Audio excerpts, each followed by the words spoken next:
Hi, I'm Heather from Here Booktubes, and today is February reading wrap up. So I read every single day in February. I'm so happy about that. I have not done that for months and months and months, maybe all of 2022. I don't think I did. So very excited about that. But that means that I read 36 books. Now, before you're all like, whoa, I DNF'd 15 of them. So this is my highest DNF month in a while, maybe since March of 2021, maybe. So I DNF all the time. I DNF'd a lot. So that means I'm going to talk about 21. I am, if you all say you want to, I tentatively have planned to talk about my DNFs at the end of the quarter. So let me know if you want that. I DNF constantly. I don't really tell you all about it, so if you want to know the what, the why, let me know in the comments and I will film that in late March, early April, okay? So, as always, we're going to go in chronological order. If the book is available in Kindle Unlimited, it is marked in my description. So, a big surprise for Valentine's Day is Holidays with the Wongs #4 by Jacquot. I gave this 3 stars. This is a series of holiday books that follows different siblings from the same family. This was the sister, and this was my least favorite book of this series, but it was still fun. This is Valentine's Day. We have a Chinese-Canadian family, and she is dating her brother's childhood best friend, secretly dating him, and there's some parental disapproval and things like that. One thing that really diminished my enjoyment of this book was the weird food sex scenes. So there's lots of food with the sex. I don't like that at all, and I particularly was not into that, but without the food it was good. Then I read Jesus and John Wayne: How White Evangelicals Corrupted a Faith and Fractured a Nation by Kristin maybe Dumez, which is a white author. I just want to let you know, since it's talking about race. I gave this 5 stars. This was a recommendation from Mara at Books Like Whoa. It is a nonfiction, obviously. For me, in my kind of deconstruction journey from evangelicalism and white nationalism and conservatism, I think that I read this at a good point in that journey. My dad is a independent Baptist fundamental pastor, and I was homeschooled all growing up, and I taught Sunday school, played the piano, taught vacation Bible school, went door to door, you name it, I was probably in it. There were some things that were familiar for me. There were some names and things that were actually, our religious section was more conservative than they were, so we didn't really partake with them, but there were some in the book that we did, and it was just horrifying, fascinating, interesting to see the way that Christianity, evangelicalism here in the United States has been so politicized and so bastardized almost as a use not only for white nationalism, not only for let's, you know, raise money by conquering the enemy. Honestly, it was just fascinating. I have a lot of thoughts. I highlighted so many different things. I think that this was particularly interesting for me because part of my own break with my evangelical religion was race and Trump, and this book covers that. And I'm really glad that I read it. So then I read The Grim Reaper's Liar by Monique. I gave this 3 stars. This is such a fun premise. You literally have a lawyer who dies, and then instead of going on to their afterlife, they have to continue being a lawyer, and it's great. There's real moments of greatness in this, some parts that I just really loved, but ultimately it was much too long, and the plot was extremely predictable with the way that they did the plot. So I think that a lot of that was unnecessary, could have been edited out, would have been better for it. But like I said, some moments I loved, great idea. This is a multicultural romance. You have an Asian main character. He's been a Reaper for a while. I thought it was kind of odd that they mentioned that his parents were immigrants, but didn't bother to mention what country they were from. They just, you know, left it at Asian. But overall, enjoyed. Then I read Say It on the Beach, which is Merman Erotica by Rianne Burnett. I gave this 2 stars. I did not have a fun time with this. I think I'm probably done with this author. A couple of their erotica shorts that I've really loved, and most I have not. So I might be done. Then I read Handled by Eva Sherie. I gave this 4 stars. This is a novella that is basketball, NBA, and is very steamy. You have older woman, younger man. There's a reveal again in this one. And I just had a good time. Held Contempt remains my favorite, but really enjoyed this one. And it is Black Love, so if you want steamy basketball, it's good. Then I read Fire in His Fingertips, number 4. I gave this 3 stars. This is a steamy manga, explicit manga, so you get all the parts on page. I loved the first 2 volumes and have not been nearly as enthused for the last 2 volumes. However, we are over the ex-boyfriend plot that we've had going on, so maybe I'll like the next one better, I hope. These definitely have dubcon sex scenes, which is kind of cultural, but just be aware. And childhood friend, she's a firefighter in the first book. He saves her, and steam ensues. Then I reread Hold by Claire Kent, 5 stars. This is an all-time favorite. This is the book that introduced me to Claire Kent and gave me the current obsession. This is a prison planet. He's a very strong prisoner. She asks him to protect her in exchange for sex. And they do that, and it's great. It's my favorite execution of the trope I've ever found. Then I read Sugar Sugar by Lady Marie, 5 stars. This was so good. This is Black Love, older man, sugar baby.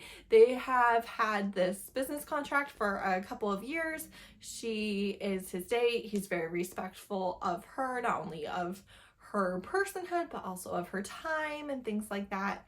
They crossed the line and decided to sleep with each other in this one, and it was hot. It was hot. It was hot. It was so hot. This is not Valentine's Day specific. It's just a steamy novella, and it was so good. Exceeded my expectations. I had a wonderful time. Then I read Cupid's Peak by Jacquot. This was 5 stars. This was a Valentine's Day novella, but it's very light on the Valentine's Day theme, so you could really read it any part of the year that you want. This is exhibitionism, which was a fun time. His second chance, so she tutored him in math in high school. He was the very popular hockey player. He could get anyone he wants. He's been the darling of the NHL for the last 10 years, and her twin sister sets her up on a blind date with him. And turns out, like, they've always had a crush on each other, and the reason why he didn't really go for it was because she didn't give him any encouragement. She's extremely shy and introverted. That's the reason why. More specifically, he knew he was going to the NHL, and he knew that she would not have a fun time, and with fame and everything, like, she wouldn't want that environment. But they're 10 years older. They still want each other. They still want to make it work.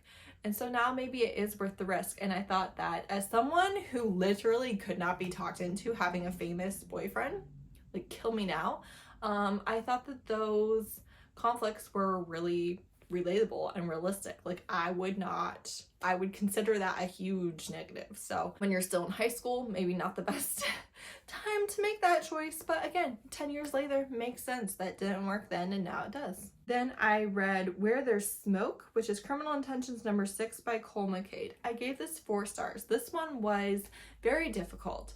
You have 2 Black teens who are, in the prologue, they are the victim of this crime. You don't know if it's a crime of opportunity, a crime of passion, or a hate crime, but it's very explicit. Obviously, the content warnings in this book, the author really, tells you everything, tells you to take care, wants you to take care of your own mental health. So the author handles everything well. However, the writing is good enough that it really is impactful and intense.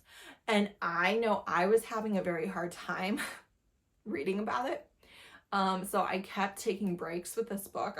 I started it, way before a bunch of these that I finished, and would read a little bit and then would read the next book and then come back to it. So you have the intensity of this crime and trying to figure out this crime, and then you're like flip-flopping back to their relationship and their banter and their flirting, and the juxtaposition of those two did not work as well for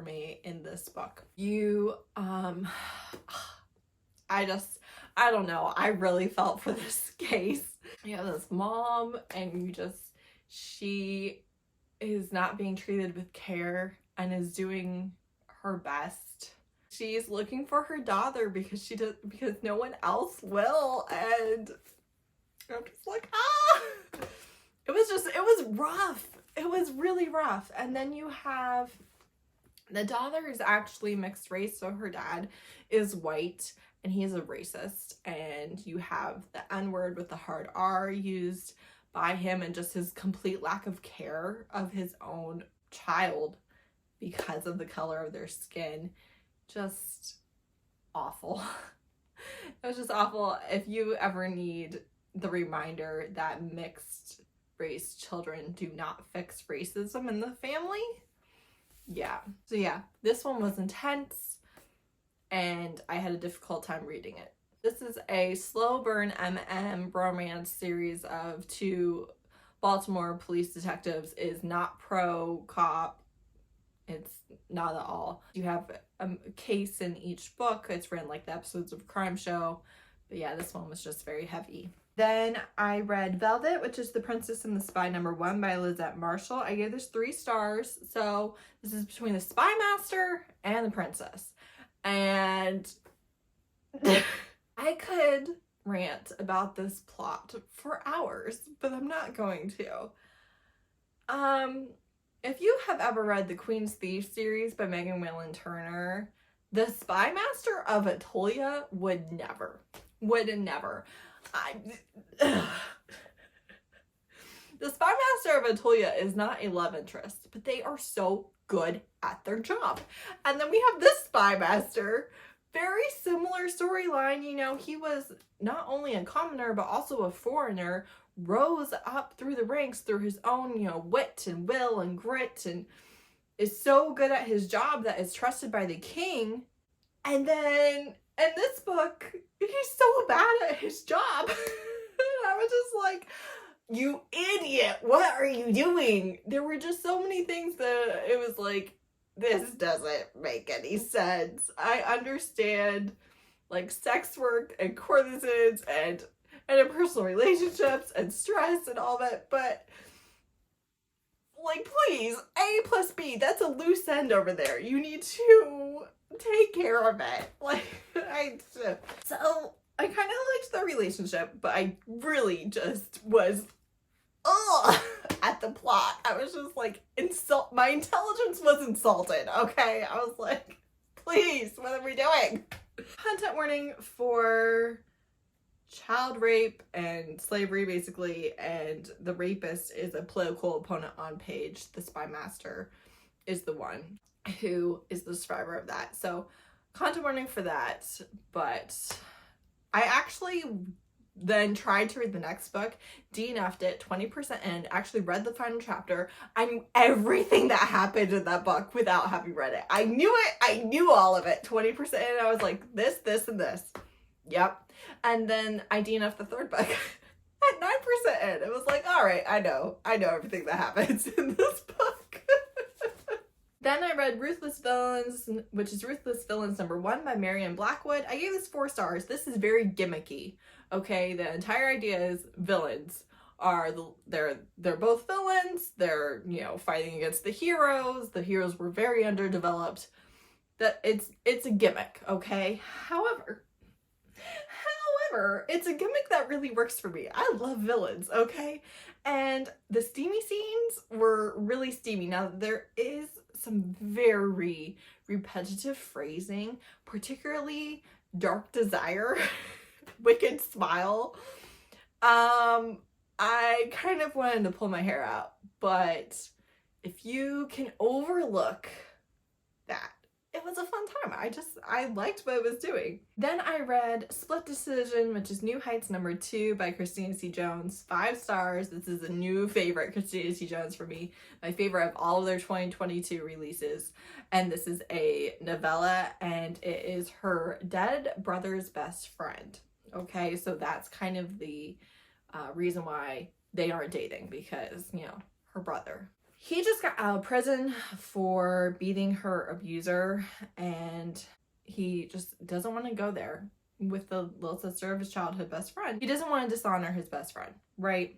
I loved the conversations around that and about how, like, she's grown now and her brother would want her to be with the type of man that he has turned out to be. And just those conversations, I really, really loved that aspect. As well as talking about when she was not just underage, but barely of age, how he considered that so wrong. Like, he didn't like the comments that other people would say, but for him it was not like, oh, I'm just waiting for you to be not jailbait. Like, no, that was not the relationship. As much as she had a crush on him, she was much younger and he did not return those feelings until she was significantly older, right?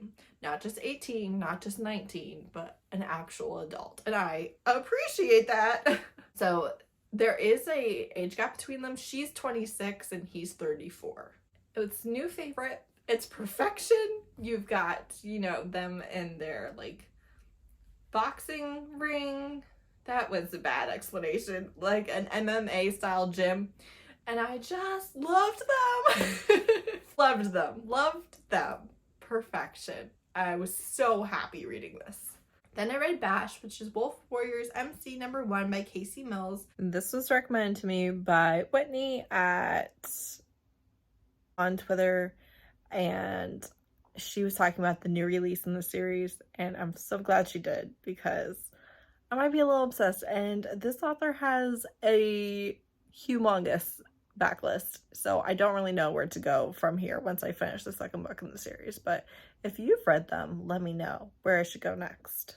Gave this 4 stars. This is a Black motorcycle club, and she is a single mom, and she's having money problems. I forget what happened. She's having issues with the father of her child, and so she goes to the club that is owned by this MC to try out to be a stripper, which she has done before but didn't really want to do again, but she needs money. And he sees her dancing and he's like, 1, she's gonna be mine, and 2, she's not gonna be a stripper, she can be a bartender.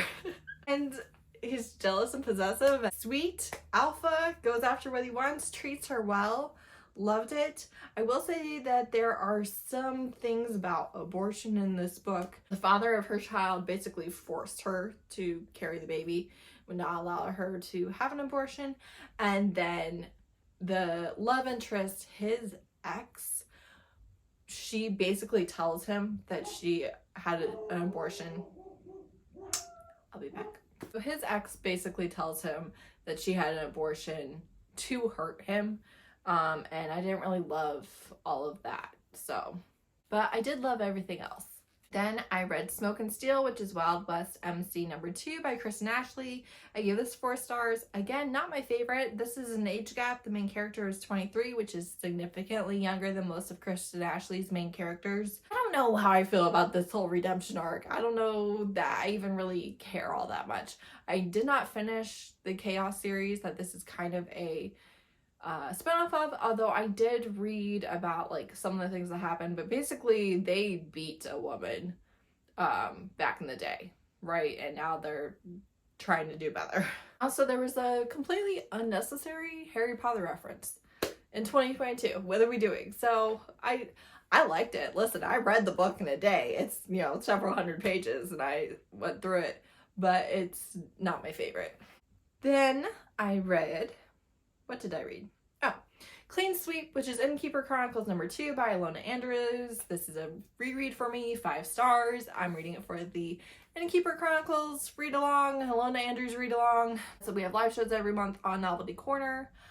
I loved it. It was great. I liked it so much more than I did the first time. The thing about this middle book is there's really no romance, and then there's a decent amount of romance in the first book. So it's kind of weird to go to basically no romance in the second book. It's a lot more political machinations and trying to have a peace treaty and trying to work out mysteries and, you know, cater to the different factions and bring about peace in a war that has been going on for decades and no one wants to just give up either. So I actually really loved it. You know, you can say, well, what about this? And I would say you're right, and I don't care. I loved it, and I'm very happy to, you know, be enjoying it even more than I did the first time around. So this is sci-fi, romance, urban fantasy, paranormal, mesh. And we have an innkeeper, and the innkeepers are basically a neutral force. They run magical inns here on Earth. Earth is a neutral planet in the universe, and so different species and creatures and people can come to the inn, and if you're in the inn, you've been granted protection by the innkeeper, and they will defend you against any and all harm. Some innkeepers do die, so it's a little bit dangerous, but it is a very unique magical premise that I really enjoy the execution of. Then I read Raised by Wolves, which is Predators MC #2 by Kristin C. Jones. I gave this 3 stars. It's another Black Motorcycle Club. This is the wheelhouse of Kristin C. Jones that I enjoy the least. I've actually been putting this sequel off for basically a whole year, but it's now on Kindle Unlimited, so I didn't have to buy it. So I did want to finish it. I did. There's nothing wrong with it. You can't start with Kristin C. Jones with this series. I really would not recommend. You need to have read several books leading up to this. The contents warnings for rape and abuse. Yeah, it's heavy, it's dark. Still has, the relationships that I love, but just not my favorite. Still good though. Then I read Moonstruck, which is Necessary Evils #3 by Onley James. I gave this 4 stars. This is male psychopaths, and they meet because they are supposed to kill the same person, and they bang by the body, which I have read this scenario an incredible amount of times, so I don't know what that says about me and my reading, but this is a thing I've read a lot of times. It was a good version of it. The interesting thing about this particular entry is that the psychopath is actually submissive and needy and craves affection, so a little bit of a twist. But basically, this billionaire adopted a bunch of psychopath children and has turned them into necessary evils. They kill abusers and traffickers and things like that. Then I read Netherland Bone by T. Kingfisher. I gave this 4 stars. This is a dark fairy tale. There's a small thread of romance in it, but it is not a romance. I did read the first 40% or so in January, early January. DNF'd, was like, can I do this right now? And then did it eventually end up picking it up again in February, and did enjoy it. Dark, creepy. All of the main characters are older, so our main character is in her 30s, and then her love interest is in his late 40s, and then you have a couple of older women in their 60s, 70s, immortal, so very interesting. Her sister is being abused and she wants to kill her sister's husband, but her sister's husband is a prince and she can't get away with it, so she does all these impossible tasks and collects all these people to try and go and kill this prince. The main character is a princess who is really bad at understanding politics and political machinations and putting the pieces together and understanding your motivation, all the things. And that is not my typical enjoyment. I really like for my main character to be the cleverest of them all and to just be so incredibly good at it. And even when you thought they messed up, they're actually smarter than you thought they were, and they had to plan all along. I love that. That's why I love the Queen's Thief series. The Megan Miller Turner. Let me just throw that back in there. That's the political stuff that I love. And this is the opposite of that, but still liked it. Then I read Wicked Villains, which is Ruthless Villains #2 by Marianne Blackwood. 4 stars. Repetitive phrasing. Can I take it? This begins right after the end of the first book, and I just really like it. I just really like it, and that's all I've got for you. I would argue that it's not that good, but I really like it. And then finally, lastly, I read One Night, One Bite by Drea Anderson. It was 5 stars. This is a Mujaji, which is a magic user. I'm not sure if it's just fire magic. I know she has fire magic and her family does, but I'm pretty sure the Mujaji are all of the magic users and she's just the specific fire type. And a vampire. This is Black Love. Very interesting setup for the United States, having broken into humans in the north and supernaturals in the south. and I loved it. I loved the steam. I loved the setup for the world. I loved meeting the Vampire King and stuff. So our vampire is the captain of the guard for the Vampire King. He sees her in a club. He's like, mate, mate, mate, mate. And so you get this insta-lust, mate, jealous, possessive. She's actually a recent divorcee. And it's a 80-ish page novella. I just really loved it. I loved everything about it. I had a wonderful time. This is easily my most favorite Drea Anderson I've read, and I am obsessed. So I can't wait for more. I don't think we're getting more in the series until like next year, but this was just everything I wanted. I loved it. So that's it. That's all the things I read in February. Let me know if you have read or want to read any of these. Thanks so much for watching. Bye.